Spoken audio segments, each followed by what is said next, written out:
لك حبيبي شبيك كاتله نفسك على التنظيف والترتيب، وداري عيالي وداري زوجي وداري جهالي واسوي اكل واخبز واقعد من الصبح.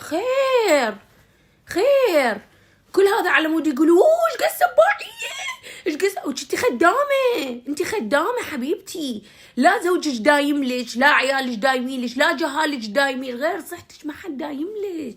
شبيك؟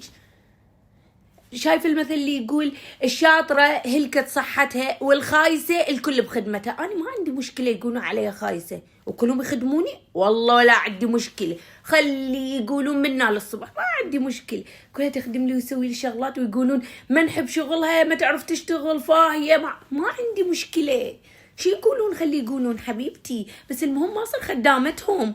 والله كل على مود. انت متخيله يعني زوجك ما راح يخونك؟ لا حيخونك حبيبتي، يشوفك ملتهيه بالجهال، ملتهيه بالعيال، ملتهيه بالبيت، حيخونك.